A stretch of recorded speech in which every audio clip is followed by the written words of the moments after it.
ഇപ്പം നമ്മുടെ D L ഡ്രയറിൻ്റെ dehydrator വെച്ചിട്ടുള്ള കൊക്കോ ബീൻസാണ് വരുന്നത്. ഇത് നല്ല രീതിയിൽ ഉണങ്ങിയിട്ടുണ്ട്. ഏകദേശം ഒരു 12 മണിക്കൂറിന് ശേഷമുള്ള അവസ്ഥയാണിത്. ഇങ്ങനെ ഞെക്കിക്കഴിഞ്ഞാൽ പൊട്ടുന്ന അവസ്ഥയിലേക്ക് എത്തിയിട്ടുണ്ട്. ഇതൊക്കെ ഞെക്കിക്കഴിഞ്ഞാൽ അതേപോലെ പൊട്ടിപ്പോരുന്നുണ്ട്. ഏകദേശം ഒരു 12 മണിക്കൂറിന് ശേഷമുള്ള അവസ്ഥയാണിത്. ഒരു ട്രേയിൽ ഏകദേശം 4 കിലോ നമുക്ക് കൊക്കോയാണ്, നമ്മൾ ബീൻസാണ് വെച്ചിരുന്നത്. ഇപ്പോൾ ഏകദേശം 12 മണിക്കൂർ കൊണ്ട് നമുക്കിത് കൃത്യമായിട്ട് ഉണങ്ങി കിട്ടിയിട്ടുണ്ട്.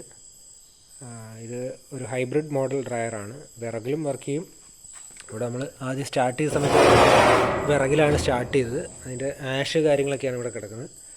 അതിനുശേഷം നമ്മൾ വിറകിൻ്റെ ചൂട് കുറഞ്ഞ സമയത്ത് നമ്മളിത് ഇലക്ട്രിക്കലിലേക്ക് മാറ്റി ഇലക്ട്രിക്കലിലാണ് ഓപ്പറേറ്റ് ചെയ്തത്. റണ്ണിങ് ഇലക്ട്രിക്കലിലും സ്റ്റാർട്ടിങ് വിറകിലുമാണ് നമ്മൾ ചെയ്തത്.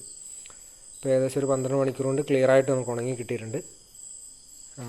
ഇതാണ് ഇതിൽ കൺട്രോൾ പാനൽ വരുന്നത്. ഇതിൽ ടെമ്പറേച്ചർ കാണാം, അതേപോലെ ടൈം സെറ്റ് ചെയ്യാം. പിന്നെ 2 മോഡിൽ നമുക്ക് വർക്ക് ചെയ്യാം. ഫയർവുഡിൽ വേണേൽ ഫയർവുഡിൽ, ഇലക്ട്രിക്കലിൽ വേണേൽ ഇലക്ട്രിക്കലിൽ, അങ്ങനെ 2 മോഡിലും നമുക്കിത് ഓപ്പറേറ്റ് ചെയ്യാം.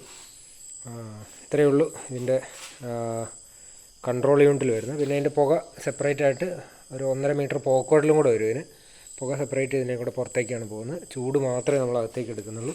ഇതൊരു ഹൈബ്രിഡ് മോഡലാണ്. ഇതിന് വിറകിലാണ് വർക്ക് ചെയ്യുന്നതെങ്കിൽ ഇതിൻ്റെ പുറകിൽ ഇതിൻ്റെ 2 സൈഡിലായിട്ട് നമുക്ക് ചൂട് സർക്കുലേറ്റ് ചെയ്യാനുള്ള കൃത്യമായ ഫാനുകളും കാര്യങ്ങളൊക്കെ ഉണ്ട്. അതുകൊണ്ട് തന്നെ ട്രേ നമുക്ക് മാറ്റി വെച്ച് കൊടുക്കേണ്ട ആവശ്യമില്ല. എല്ലാ ട്രേയിലും ഒരേപോലെ നമുക്ക് ഉണക്ക് കിട്ടുന്ന സജ്ജീകരണമാണ് ഇതിൽ ചെയ്തിരിക്കുന്നത്. പിന്നെ ഡ്രയറിന് നടുക്കിനെയാണ് ഇതിൻ്റെ കമ്പഷൻ ചേമ്പറും വരുന്നത്. അതുകൊണ്ട് തന്നെ നമുക്ക് ഇവിടെ തന്നെ കത്തിക്കാനുള്ള സൗകര്യം കാര്യങ്ങളെല്ലാം ഉണ്ട്. ഏറ്റവും സൗകര്യപ്രദമായി നമ്മുടെ വീടുകളിൽ കൊക്കോ, അതേപോലെ ജാതിപത്രി കാര്യങ്ങൾ, പിന്നെ അതേപോലെ മല്ലി, മുളക് ഇപ്പോൾ നമുക്ക് ഉണക്കാൻ പറ്റുന്ന ഒരു ഹൈബ്രിഡ് ഡ്രയറാണ്. പിന്നെ അതേപോലെ തന്നെ ഇതിൻ്റെ തന്നെ വിറകിൽ മാത്രം പ്രവർത്തിക്കുന്ന ഡ്രയറും അവൈലബിളാണ്. അതേപോലെ ഇലക്ട്രിസിറ്റിയിൽ മാത്രം പ്രവർത്തിക്കുന്ന ഡ്രയറും അവൈലബിളാണ്.